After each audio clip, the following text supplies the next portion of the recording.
Hey, good people. Welcome to the Sit Down Hawaii podcast. I'm Josh, your host, and we are excited that you're here. Today's episode is one I've been looking forward to. Super excited to jump right in. It is our mission here to bring meaningful conversations around Hawaii's future with people that make decisions. And today we're going to be diving into District 39. And that's defined as Waipahu, Royal Kunia, Waikele, Honolulu, and then parts of Ho'opili. And so we're really excited to jump into that. Again, it is our goal to show you, the people, the listener, just the voices that will be representing you. We're not a political podcast. We're a podcast that talk about issues, but right now we're in this season of electing our officials. So with that being said, I want to introduce my guest today, Elijah Pierick. Thank you so much for being on board. We're so stoked that you're here. Yeah, thank you so much, Josh. It's great to be here. Yeah, absolutely, absolutely. You might be wondering why it's just Elijah here. You know, we sent an email out to all the candidates, incumbent, and challengers, and whatnot. And Corey Rosenlee, when we sent out the email, he was gracious. He took it. He couldn't make it today, and that's a bummer. But we do believe that having Elijah here is going to bring a perspective that you can listen to, digest, and hopefully decide who you want to go with in this next election cycle. So that's really awesome. I want to just start off by saying District 39 is a lot of areas. It's very large geographically, yes. Yeah, and it's kind of like a massive span. Waipahu, Royal Kunia, Waikele, Honolulu, and then a portion of Ho'opili, question mark? You want me to explain what parts of Ho'opili? Yeah, it's just one of those things like, how did that happen? Like, who are you representing in Ho'opili? Most of it. So if you're wondering how does it get divided, what streets in Ho'opili are my district versus another person's district, it comes down to every 10 years we have a census. We find out what's the new population of our state. And then about two people that are selected from the Democratic Party, two people selected from the Republican Party, go on to a team of people that draw new lines for our districts. And those people drew lines.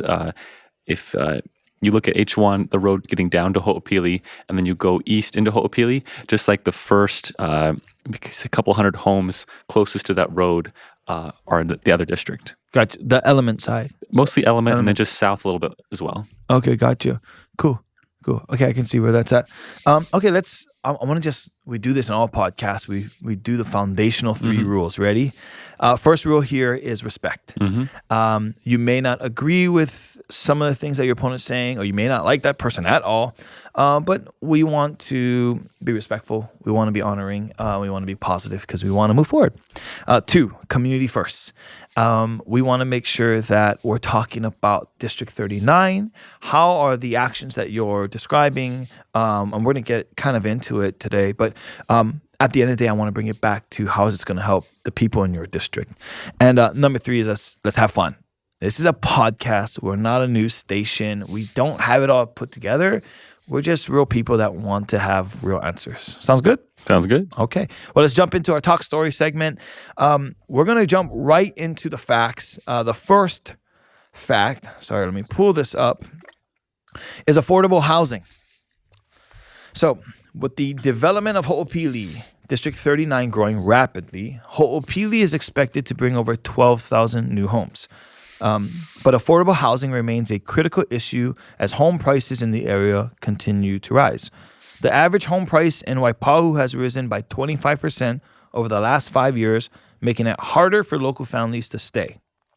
Question: how do you plan to ensure that affordable housing options are available to the long-term residents of District 39? Well, thank you, Josh, for the question. Let's break down the word ensure. That ensure means like I'm going to make sure it happens. And so I don't give promises like that as a representative or a public servant. So I can't answer the question as it's asked. I'm going to rephrase it. What am I going to do to promote affordable housing? I'm going to continue to advocate for red tape to decrease. So whenever there's a bill introduced that has to do with decreasing red tape, getting rid of restrictive laws that make it harder for construction companies to build, I'm going to vote yes on those kind of bills. I'm going to co-sponsor those bills if permissible. When it comes to the Jones Act, it's basically a federal act that restricts commerce from shipping companies from Asia directly to Hawaii. And that's burdensome. Right now, we have to basically wait for our ships to come directly from the mainland of America. And that costs a ton of money. If you want to buy lumber from Asia or any other housing supplies, why not just have the boat come directly to Hawaii versus having to go first to San Francisco or Seattle and then come here?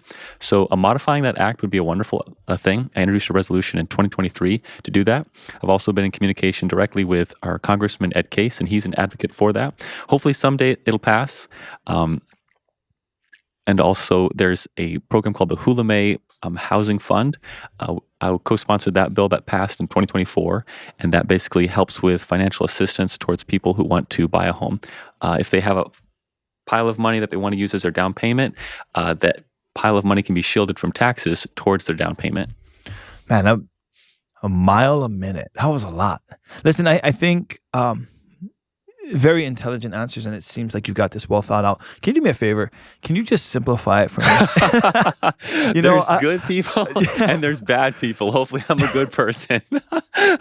Okay, so pertaining to, we talked about bills. You talked about, import exports. You talked about taxes. Can we simplify this in a way that, again, I'm just going to put myself in this boat. Talk about this in a way that anybody would understand it, because there's a lot of things that you said there. Let's just unpack that a little. We'll start off with the very beginning. So again, the question is, how are we going to we cannot ensure, like you're saying, how can we promote affordable housing options in our district?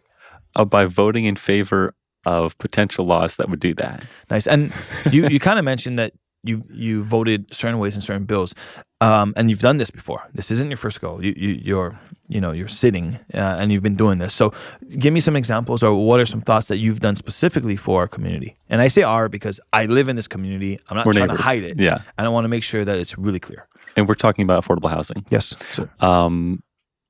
There was a bill that made it to where instead of, like, let's say a commercial high-rise used to be for office buildings, it can be rezoned for affordable housing. We're just a couple blocks away from one of those buildings that was rezoned because of that law. I helped co-sponsor that bill. Is that simple enough? Yeah, that's good. Okay. That's good. Just make it super simple so we can hear it. Because I think there's just so many things, bills and laws and systems that maybe we just don't know. Yeah. And I'm speaking for myself, not necessarily the audience. I think the audience is probably smarter than who I am. Right? Okay.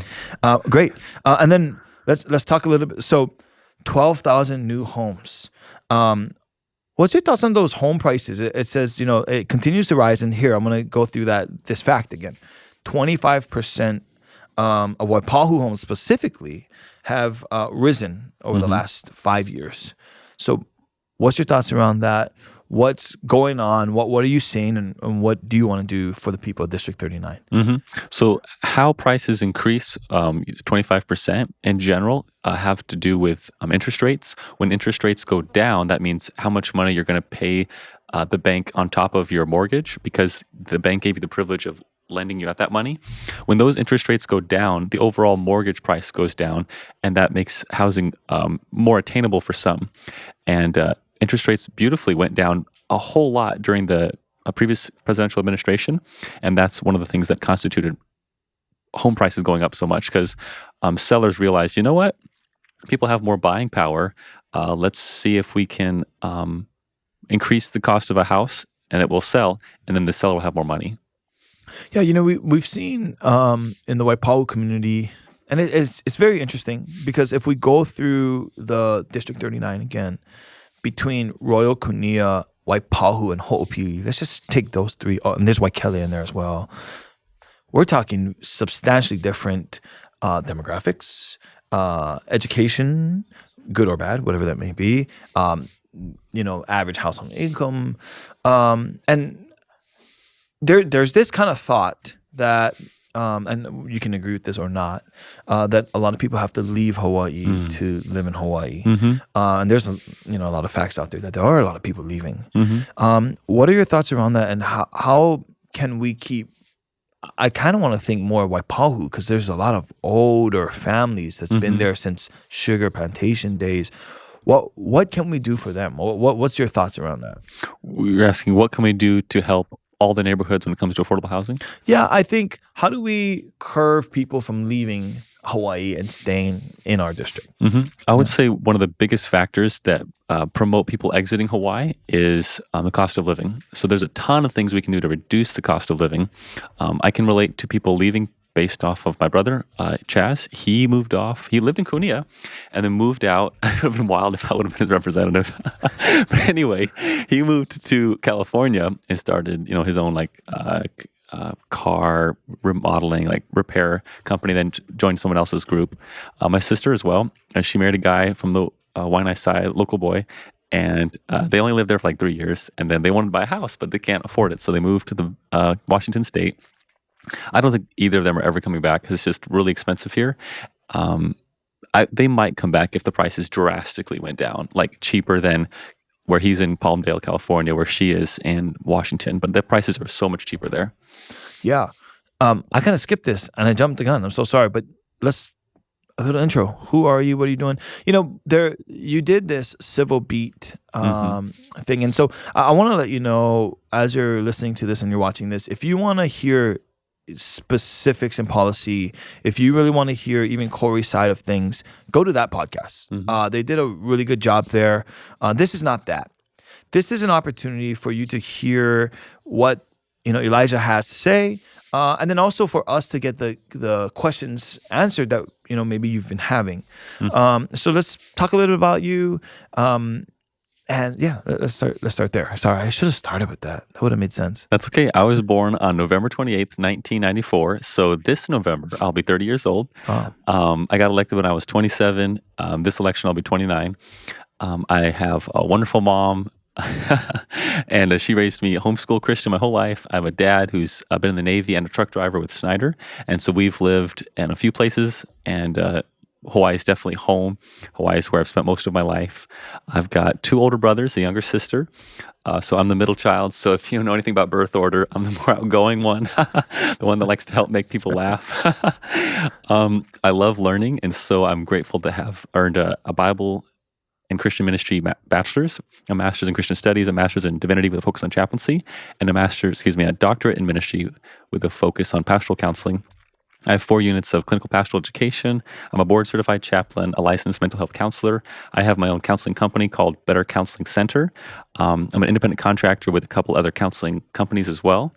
I'm a Bible college professor at the King School of Ministry in Hawaii, also in Maui. Pacific Rim Christian University, the Bible Institute of Hawaii. I developed curriculum for the San Angelo Bible College. I'm a mentor with Youth Challenge. And I'm so grateful to be a public servant for District 39 and advocating for what the people want. And you're 6'4". I'm 6'4", as tall as Abe Lincoln. We know about this, but okay, 6'4". That's amazing. There's a lot to be said there. There's a lot to unpack with multiple doctorate degrees. It seems like one doctorate. Okay, and then multiple other things. Thank you for that. You can get more information about him and Corey on their websites. As you can go through it, you can see there is a very clear string between the two is education. Yes. On both sides. It's just great education, and that's something that's pretty amazing.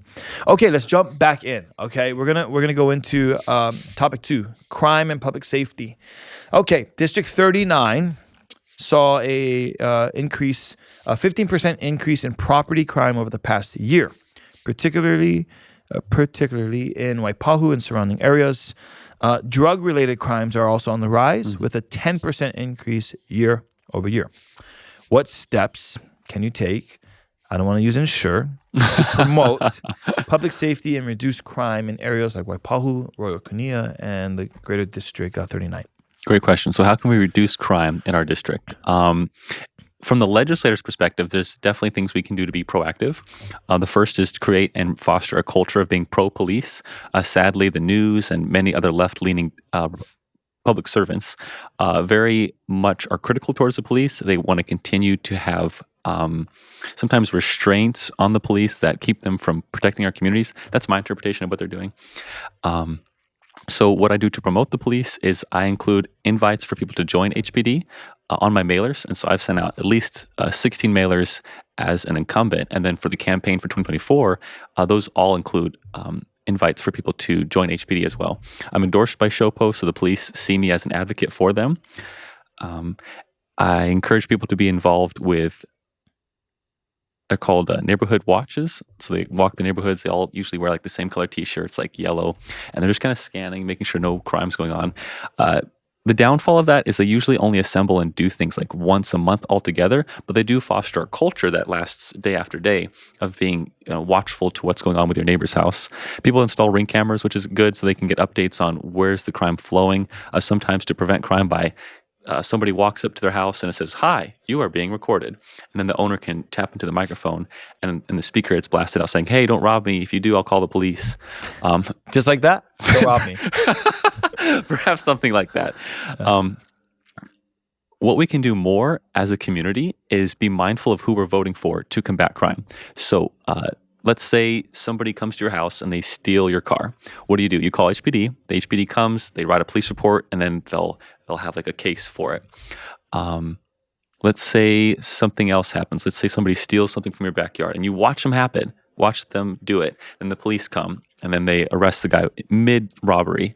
And then the person has to go to jail or has a court date. And then the person goes before the court. Well, the prosecutor, the person that is elected by the county members, so you and I live in Honolulu County, we get to elect who our prosecutor is. That prosecutor can have his own temperament on how much he wants to prosecute or basically say, you are guilty for stealing stuff. We have, I would say, a good prosecutor, but there's room to improve when it comes to prosecuting harder. And police officers and community members are telling me that they want someone to prosecute harder.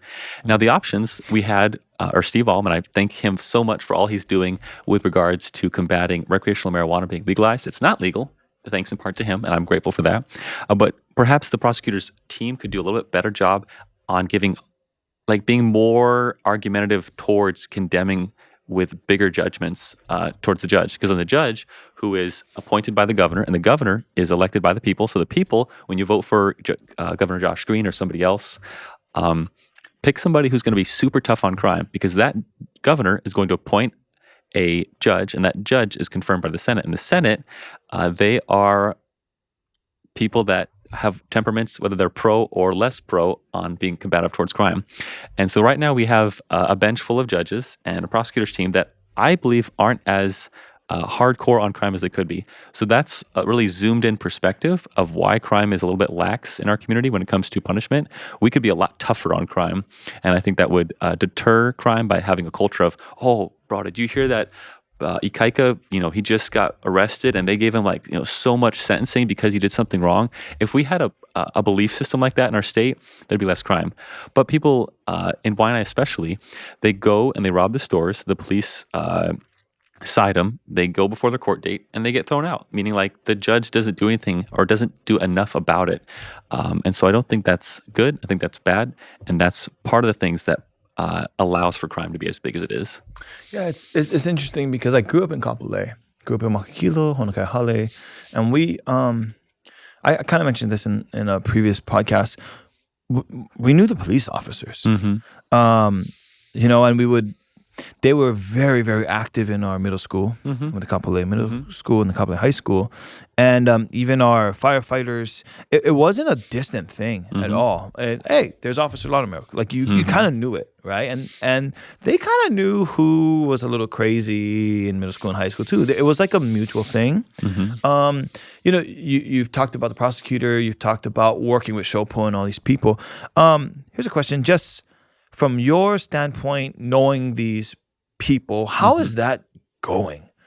How is that working with them? And then maybe a further question is, what can we do, or what do you see? What are opportunities in this next season, should you get elected, that you can step up in helping facilitate more of what you're asking to do, more stricter sentencing and a more stricter approach to people not doing the right things? Yeah, so we can introduce bills that would mandate more harsh punishments for people who do wrong. I introduced a bill in 2024 that would give the death penalty for pimps. So basically, those who traffic... Wait, can you slow down? Say that again. Sorry. In 2024, I introduced a bill to give the death penalty for sex traffickers for children. So if you're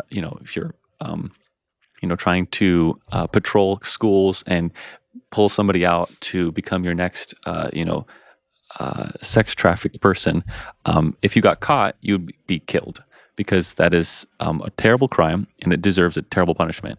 Yeah. What happened with that bill? Well, it didn't go anywhere. Legislators have a certain perspective on punishment and also on who's the originator of the bill.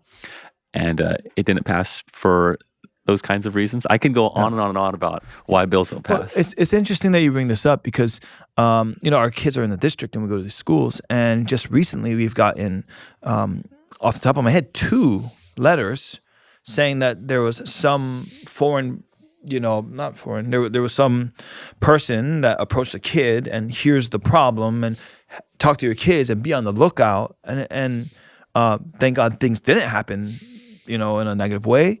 But this seems to be something that is going on in schools. And so I guess as you bring this up, if you've proposed bills that have been shot down for this, what can we do? We meaning Josh or the whole community? We in the community. I say we because I'm a part of District 39. Yes. But, I guess, that's kind of a thought. What can we do? The community members can call the chairs. So let me break down the process of how a bill is introduced.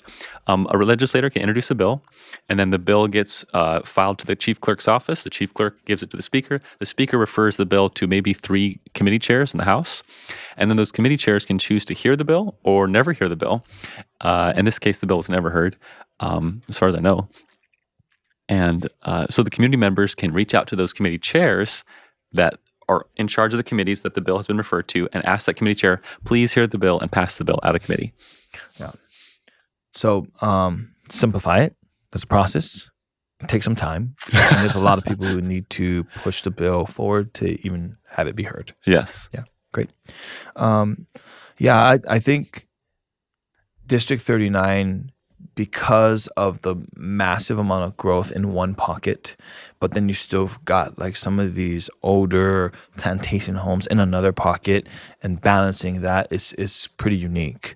And a lot of what you're talking about, I think there's no one real solution through all of it.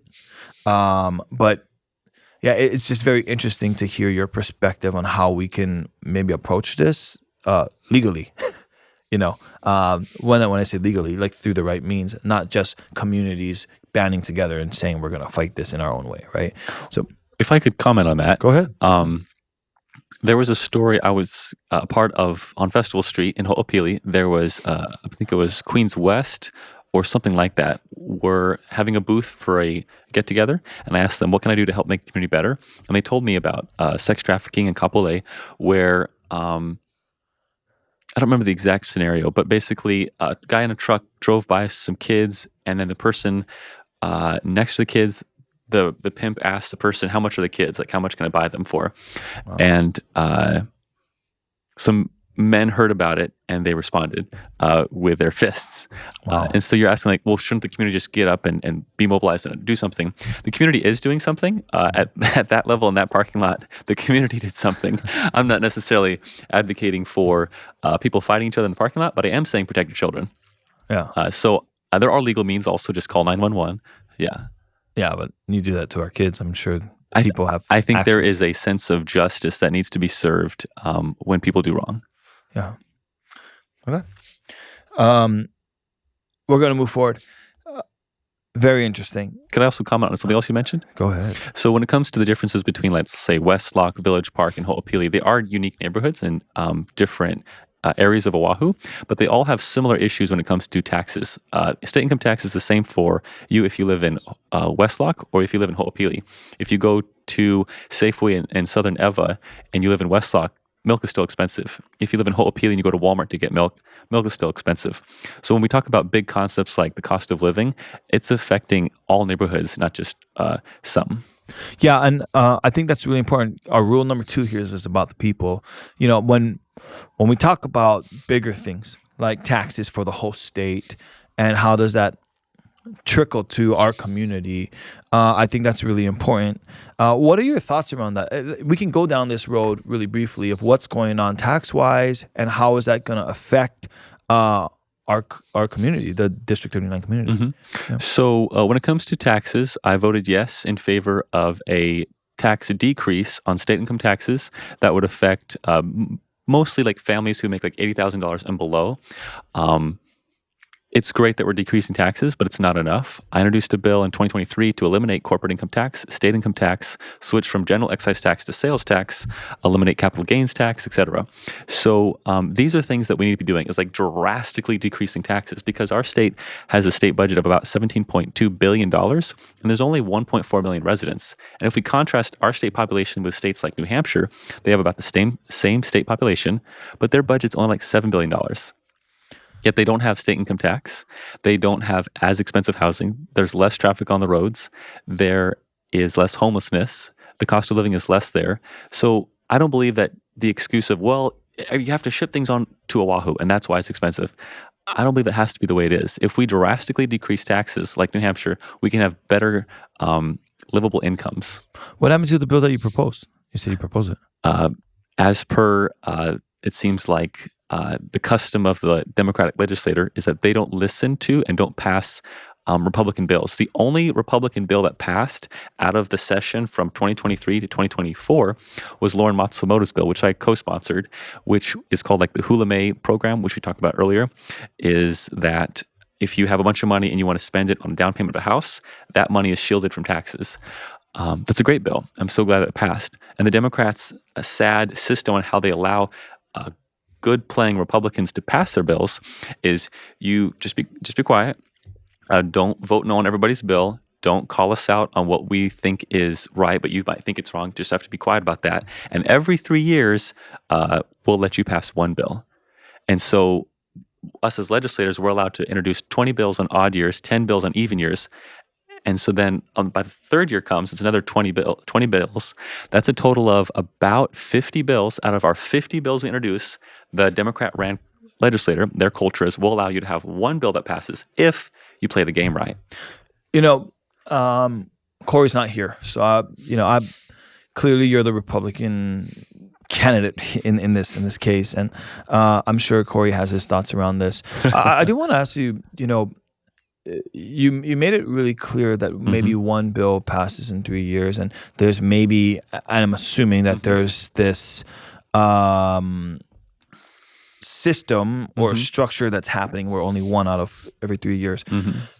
When we make this decision on who is the voice for District 39, what can you do to help move that to 2 bills every 3 years or 5 bills if you know what that looks like? Because here's the thing is, I think what's really important is we want to move forward, and you have a plan to do that. Clearly, you're stating that. But in your mind, what needs to happen so that that moves, that we can move that needle? And I say we, not as me, a part of you, but like that, what you're trying to do can move forward. Yeah. If we define success as a bill being signed by the governor, then we need to figure out what is the strategy to get to that level of success.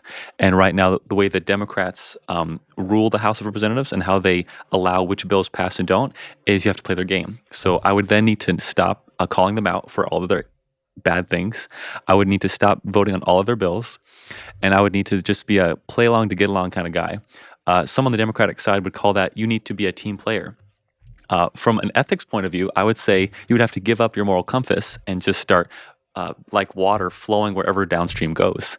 And I don't think that's what District 39 deserves. They deserve somebody that's advocating for them based on what is ethical and right and honors God.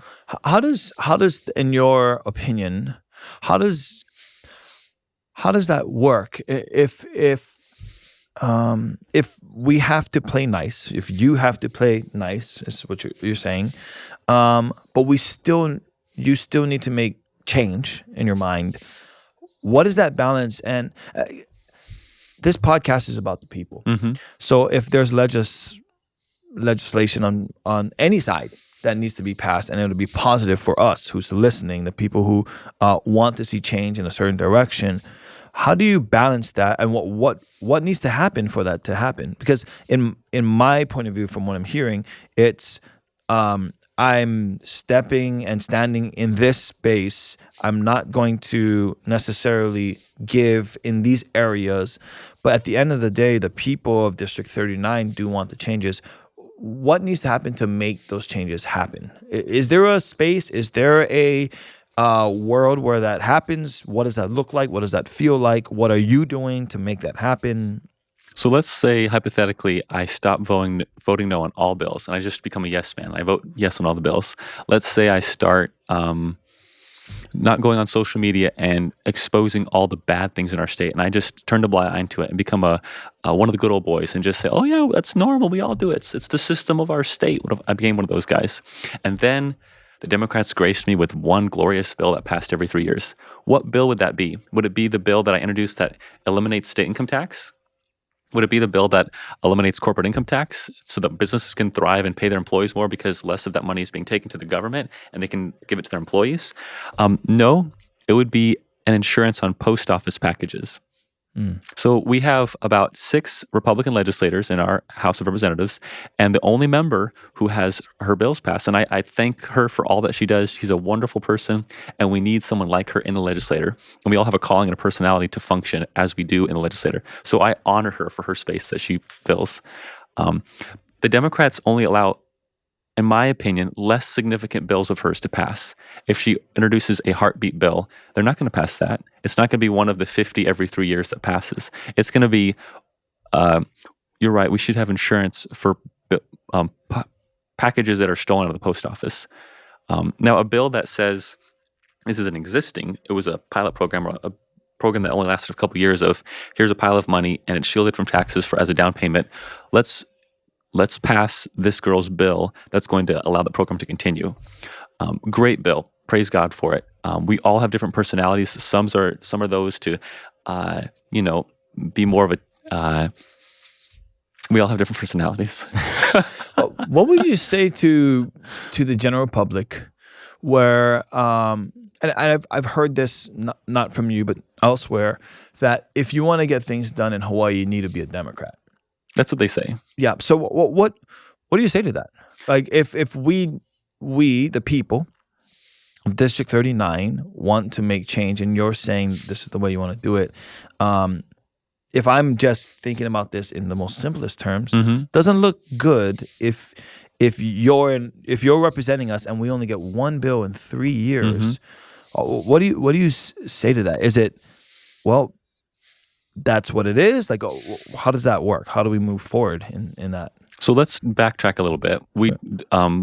We entertained the presupposition that if a bill passes, that's success. I actually disagree with that presupposition. I believe that success is when your gallon of milk is actually cheaper, when your gallon of gas is cheaper, when your rent is cheaper, when you have less traffic, when you have less crime, when you have less concern inside of you that your wife might get mugged or something like that. To me, that's success. Who cares how many bills the governor signs? If it's actually not making an impact, who cares? Our state has been ran by the Democratic Party since, I think, the 80s. And is gas cheaper because of their leadership? Is traffic less because of their leadership? No. Gas is still expensive. You go to the store to buy a bunch of groceries for your family for the week, that's still expensive. So even though we have a Republican who's passed one bill every 3 years, and I applaud that level of success, it hasn't made a dent in the sense of electricity is cheaper. So what needs to happen in order for all of those things to become cheaper, and then that's, from my perspective, felt needs that are being experienced by the community, that happens when we come together and drastically decrease taxes, when we mandate that HECO can't have exorbitant.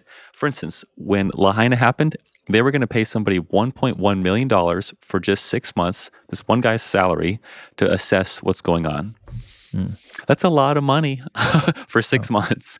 And HECO also wanted to tack on another 5% charge on all of their bills to compensate for the Lahaina fighters. And that's a surcharge for the whole state.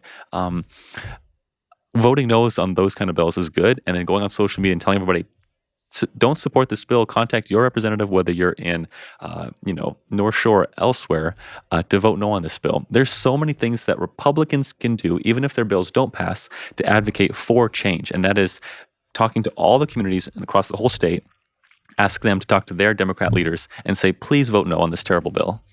Yeah. You bring up a very interesting position. Clearly you're a Republican. A lot of people nowadays they're so over the Republican Democrat. This is from my perspective, and I have a media company, and we do a lot of social media, and this podcast is primarily for the younger. I don't want to say younger generation, but the chances of you listening to this podcast and you being under 50 is pretty high. Unless you're on it, my Facebook. Are you on your Facebook? Then hi, Grandma. How are you doing? The thought is, where do we go from here? I've heard, I don't know what's real. Fake news, real news, backwards news, upside down news. It feels like everybody has an agenda.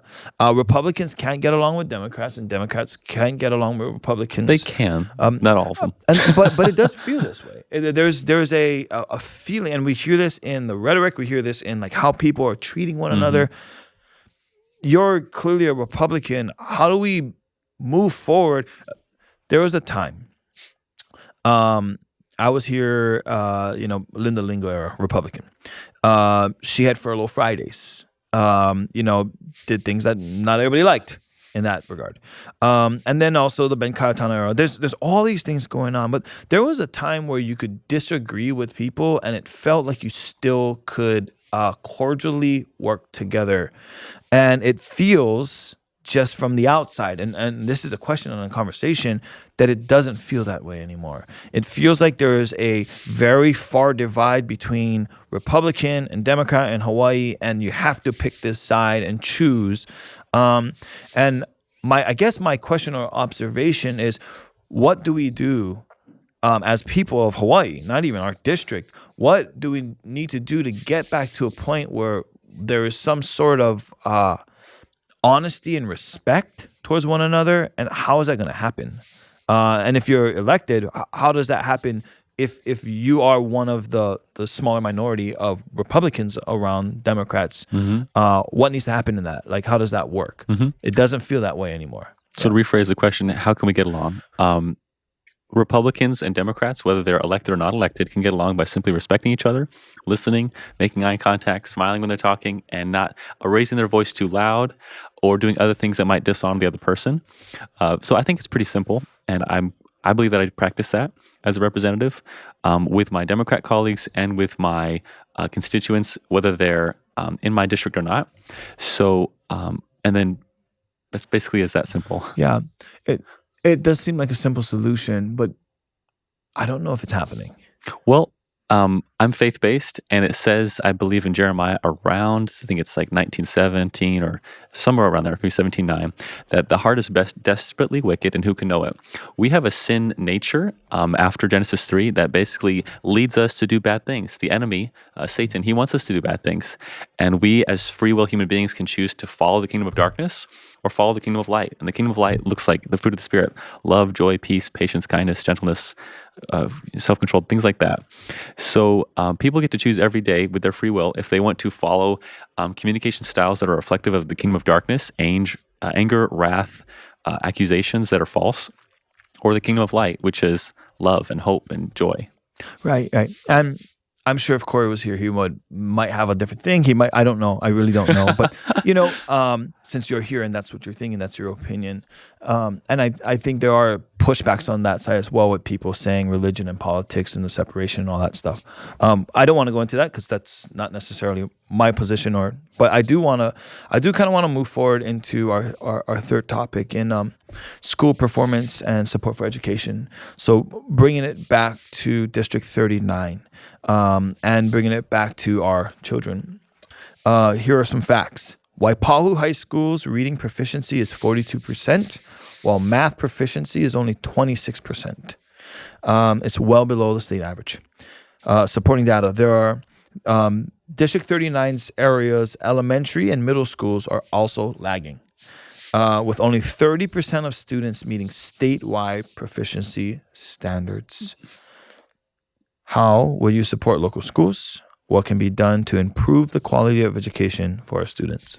What can I do to improve the quality of education for our students? We can advocate for school choice, which is a voucher system. So basically, every single child in our state that's acknowledged by the Department of Education, they represent $16,000 of state taxes. That means when you work hard, when you get paid for doing this, however you get paid, the government will take out money from your paycheck into state income taxes, and that goes to the state budget.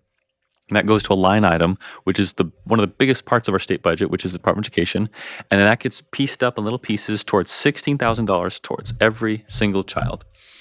Okay, and then that is matched with $2,000 of federal funding. So every child in the Department of Education represents $18,000. And you're asking me, what can I do to make that better? We can allow for a market-based education system to train our children. Right now, it's basically mandated that those $18,000 will go to the school that's basically nearest to that child's living space.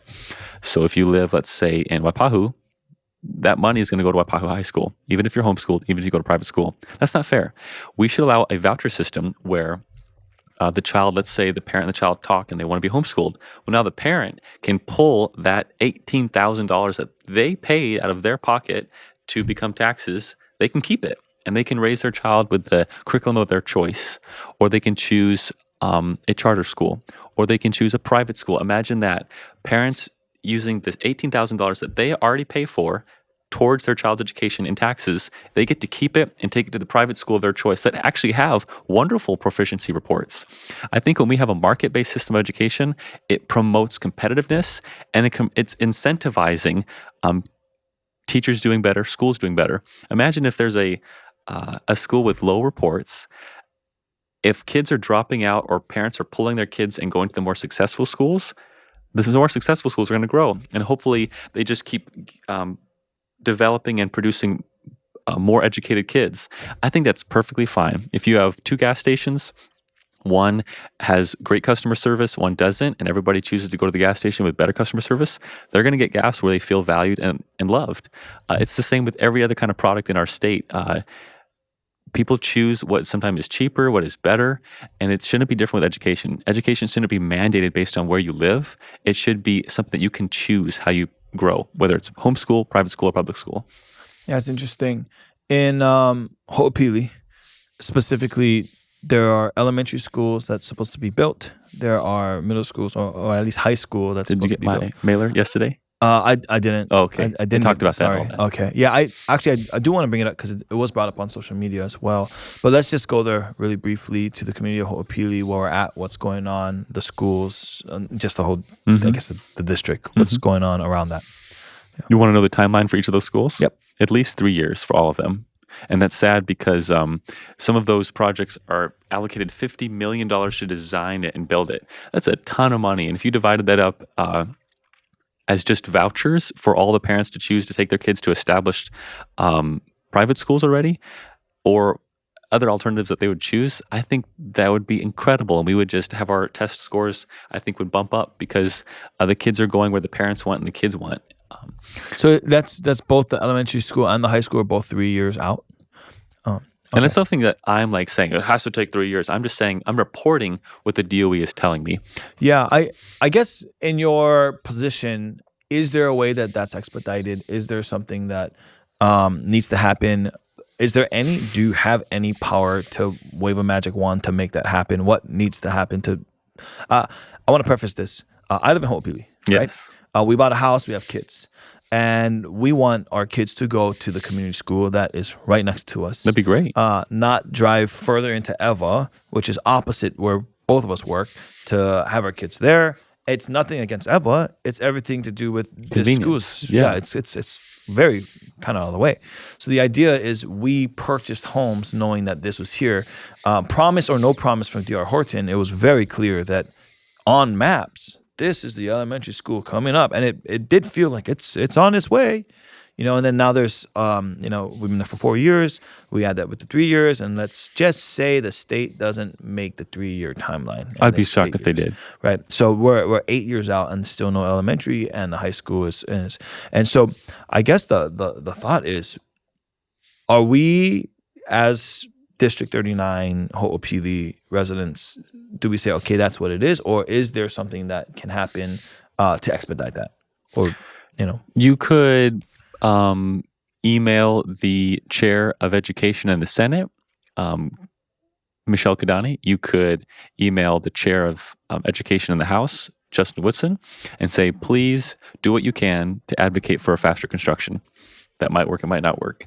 There are steps to build schools, laws in place that I think, make it sometimes burdensome to build something. I mean, on the mainland, they build buildings in like a couple months. So why does it take years in Hawaii? That doesn't make sense. Japan, I swear it's like two hours. What's going on? It's crazy. Yeah. So decreasing red tape, not requiring to hire all these. So there's great benefits to having unions. They sometimes advocate for better working conditions, more pay. Sometimes the blockage of that is sometimes that if you hire a mainland company versus a local company staffed with union workers, sometimes the mainland companies work faster and they can work cheaper. And that goes back to the education system. How were those construction workers trained? Were they allowed to basically get D's and F's all the way through school to graduate? And then they got a piece of paper that, what does it actually mean that you graduated? Do you know how to do math and reading and writing and all that stuff? I'm not trying to ding on all of our construction workers. I'm just saying that there is a difference between a mainland company and a local company staffed with union workers, and that comes down to our education system. Gotcha. Yeah, as we went through the Facebook and as we heard questions and kind of conversations of what's going on, there does seem to be this education where people were expecting things and it's just not there. And people are asking, what do we do? People are asking, what are you doing specifically? And what will you be doing? So, okay, let's... if I could just say, I did vote yes on the state budget, which would fund all of those schools. So if people are asking, Elijah, what are you doing to help build the schools in Ho'opili? I'm voting yes on the money that would build it. Gotcha. And I'm emailing the superintendents of those areas, asking them, what's the update on the timeline? Gotcha. Okay, let's take this second to do a quick pause, stretch, and then we'll get right back into it. Sounds good? Sure. All right. Hey, you're listening to the Sit Down Hawaii podcast. I'm Josh. Stick around. Leave your questions in the comments. Share this with people around the neighborhood because they should hear what's going on. Okay, thank you. Hey, hope you're having a good time on the podcast. Wanted to take a quick break to bring today's sponsor. Today's sponsor is Sweet Life Tea. It's a tea that helps people get through anxiety. Listen, I have anxiety flying. I have anxiety kind of in a lot of areas. And it was something that was affecting me. And so I found this tea. It has organic, natural, vegan, non-GMO ingredients that when you put them all together, it just helped me relax. So there's things like chamomile, licorice root, lavender, and I felt like I wanted to bring you something that helped me. So if you're struggling with anxiety and you just need something to kind of relax that's organic, go ahead and go to sweetlifetea.com. Put in the code SITDOWNHawaii for 10% off. Okay, looking forward to the rest of the podcast. Hey, welcome back to Sit Down Hawaii podcast. I'm Josh, and we're doing an interview with my guest representative, Elijah Pierick. Thank you so much for being here. Yeah, we took a quick break, stretched a little, and we're right back at it. I want to jump right in. So, okay, let's see. Traffic. Let's get through some of these facts. Traffic delays on H1 have increased by 18% in the past 3 years. Much of the congestion attributed to the development in Ho'opili and Royal Kunia. Residents have called for additional infrastructure investment, particularly in public transportation and road expansions. How do we plan to address the traffic and infrastructure issues in District 39? Yes. So in 2023, I introduced a resolution asking for the Department of Transportation to increase traffic flow in the afternoons. So right now, when people go from west side to east side, they're allowed to drive double laned in the zipper lane. So that increases flow into town in the morning. I asked the Department of Transportation through a resolution if they could have that zipper lane going from the east side to the west side in the afternoons. I also introduced a bill in 2023 to allow for tax credits for businesses that would incentivize teleworking. In other words, let's say you have a bunch of employees and they all have to drive to the east side to work. How about we switch up to maybe only 50% of your employees or something like that have to be teleworkers? Or maybe how about 2 of the days out of the 5-day work week you can telework? And this would hopefully decrease cars driving on the road to the west side. So there are things... Makes you that angry. I'm not a fan of traffic. I'm not a fan of traffic, and I'm not a fan of just letting things go on as they are. what is going on as it is the rail. And I've been voting consistently against the rail funding because, they said we're going to have this pile of money that's going to build a beautiful rail all the way from Kapolei to the University of Hawaii. And actually, they've used this big pile of money, a lot more, to go from middle of nowhere Kapolei to Kaka'ako, not even the mall. So I don't support wasting money on that. Right now, it costs about, I think, $3 to get a holo card, $3 to ride the rail for 3 hours. And so $6 first-time users, $3 for reoccurring users if you're on like a every ride basis. And then you and me who own property, our property taxes fund the county budget, which is funding the rail. And guess how much the overhead cost is for a rider? Over $50. It's like over $55 to $58. So every time somebody rides that, just look at a passenger. We have about 3,000 passengers per day. They're all representing you and I paying $58 or more for them to ride it. And that's not fair. That's not a smart solution to traffic. I would much rather prefer me keep that $55 every single rider, every single day, and I could use that to buy gas. Yeah. Okay. Well, let's unpack a few things. Well, you introduced a bill to open the zipper lane the opposite way, is what you said. So right now we do in the morning. It goes from west to east. What happened? That sounds pretty logical to me. So what happened with that? Nothing happened with that, and that's the way the Democratic legislature works. Is they block. Was there a reason to like? Can it be? I always assumed that the zipper lane couldn't go. I always thought it was a one-way zipper. Well, that's because there's only one zipper. You should, let's call it movable blocks. If you just add movable blocks on the other side of the road, you could pull it in and out as well. Okay, so there would have to be an additional thing to make it work. Right? As it stands right now, it is a one-way zipper. We can't do it the other way. Okay, gotcha. And then you said you also introduced another bill. What was the other bill after that? Tax credits for businesses that incentivize teleworkers. Gotcha. What happened there? Well, the bill didn't pass. Gotcha. Okay, and then you talked about rail. So and you said you're not for rail. This is a big issue. I mean, we live in Ho'opili, so Ho'opili has multiple stations. Yeah, multiple stations from Croc all over. And then it goes through Waipahu, which is, if you live in Waipahu, I'm sure you have your own thought about that. I remember the day where Waipahu didn't have the rail running through it. It looked different, felt different. That's my own personal opinion. But I guess the thought is, if you don't want rail, what do we do with it now? You could ride it if you want to. What do you want me to say? So I guess because you said that it's like $50-something per passenger. Are you saying to stop rail and get rid of it? Or are you saying to continue to use it but we don't get paid? Like I think you said I would much rather us keep that $58 or whatever it was. Like what do we do now that we have rail to not even the airport? But what are you proposing that should happen? Like, I would say hold the contractors accountable. All the negotiations where they originally said, we're going to have this much money to build the rail from here to here, and then in actuality, they build it from here to here, and they charge more money. That's not fair. We should be tougher as negotiators and say, no, you will build it from here to here, and you're going to do it on budget. So keep the rail as it is now. Don't make any changes, or what's your thoughts there? I think if I were to do a survey in the community and ask them, what would you prefer? They'd probably say finish it under budget or on time and on budget. And so I would align with the community. Gotcha. Community, if you are listening and you are watching this, put your questions in the comments, because I think this is something that's really important, right? And I remember when the bill passed to have the rail, that was a close one.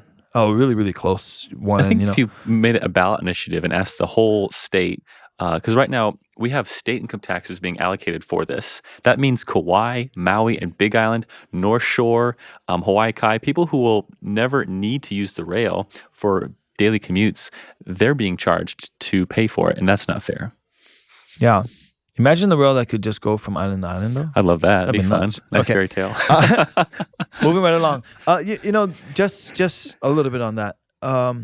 So we talked about traffic. We talked about rail. Put your questions in the comments around what you think. What are some of the solutions that we can maybe approach to make this a little bit easier? I've become a podcast dude in traffic. Like it's just Interesting. been like, Oh, yeah. I got 9 million hours sitting down in this car. I might as well learn something. Right? Yes. And so I've always found that podcasts or even trying to learn another language or something is beneficial. So, Parlez-vous français? yeah, no, definitely not. But, okay, small business support and economic growth. Statistic: 40% of small businesses in District 39 reported financial struggles in 2023. Many are still recovering from pandemic-related closures. Businesses have called for government assistance in areas like tax relief and access to affordable loans. What will you do to support local businesses? How will you help economic growth in Waipahu and the surrounding areas and the District 39? Great question. In 2023, I introduced a bill to eliminate corporate income tax. So let's say if you're a business and you're paying 40% of your revenue in taxes, it would all go away if there was no corporate income tax. And so I introduced that bill. I also have been voting yes on tax credit bills that would help different businesses, film industry, agriculture, etc.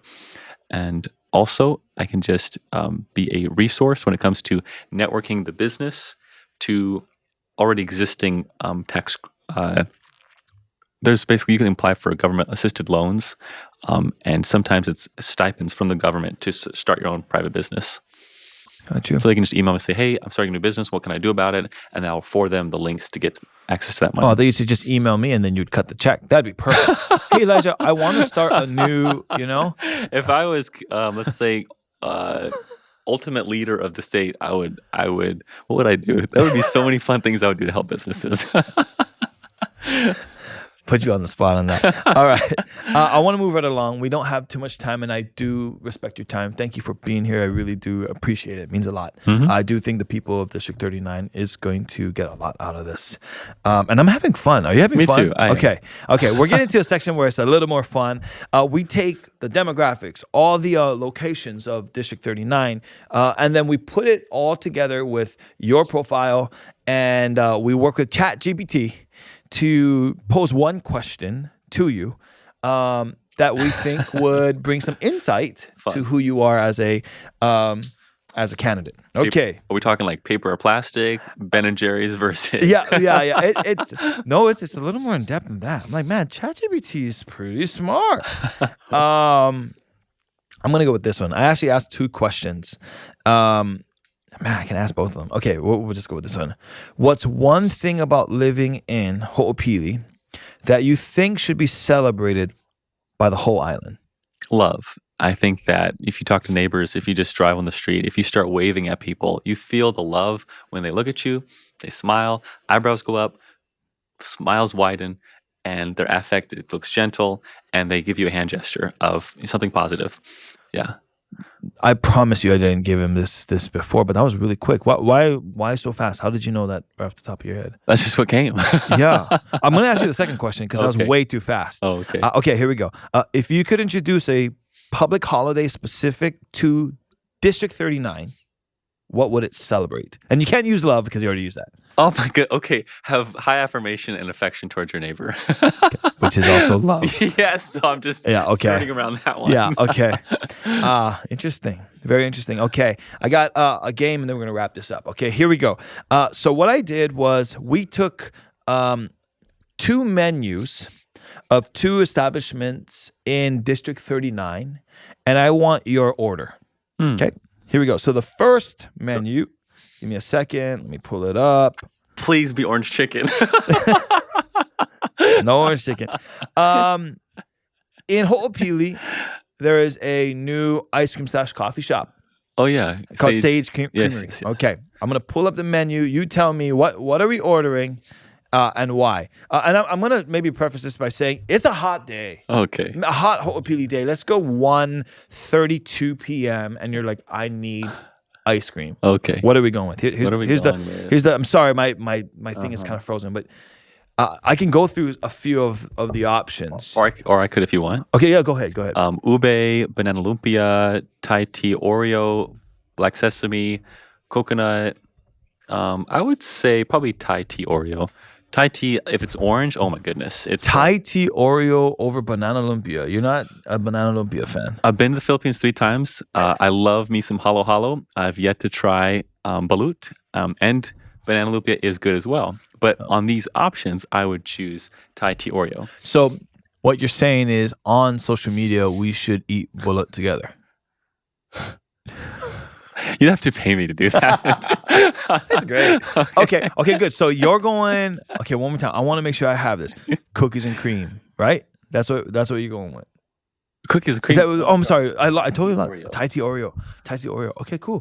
Awesome. Okay, I got one more. Ready? Yeah. Okay. You're hungry.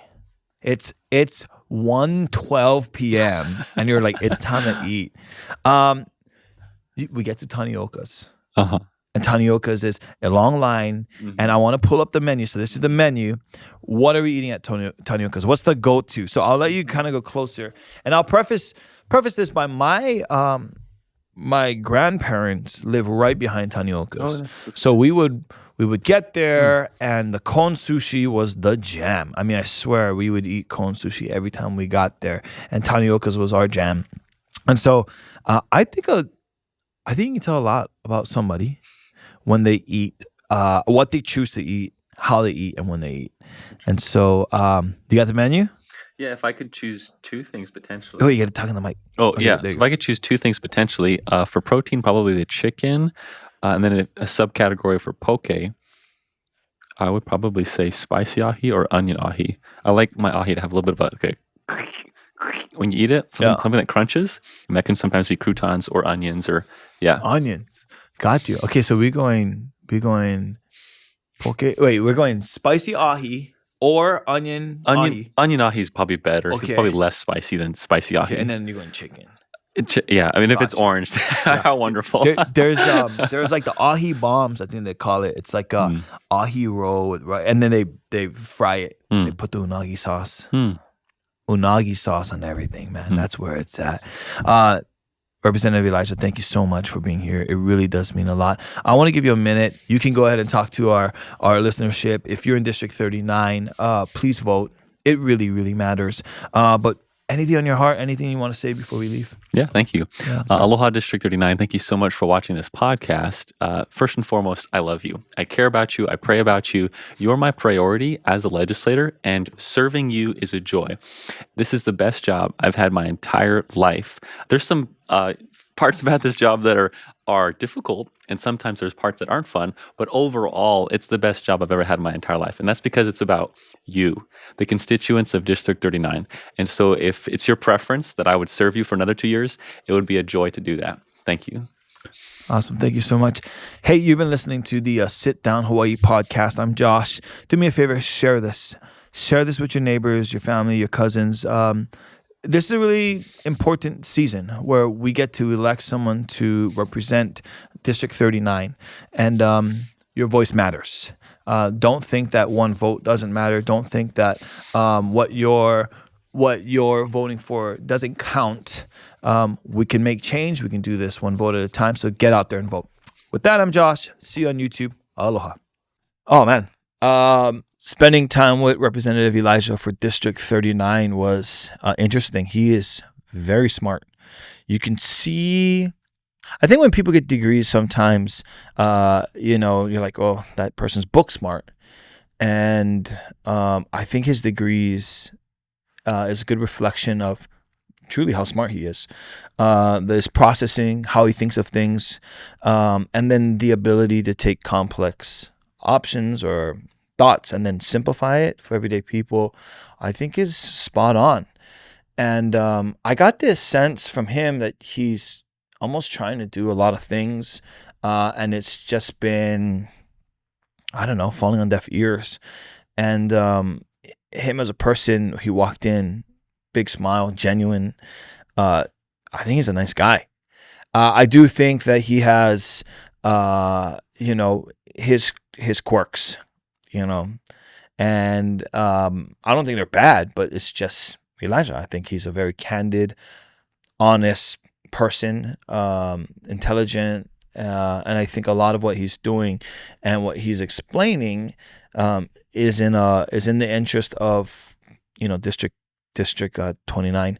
I don't know Corey, and he didn't show up. I do want to say that when we emailed him, he was nice. I did get an opportunity to talk to him. So he was sign waving. I stopped. I rolled down my window. I introduced who I was, and he was really clear that he couldn't make it. He's a teacher, and I respect that. I think he's at Campbell, so that's cool. But I do wish he was here to at least hear the stark difference, because from what I've gathered, they seem very different. But my back and forth with him was pretty respectable as well.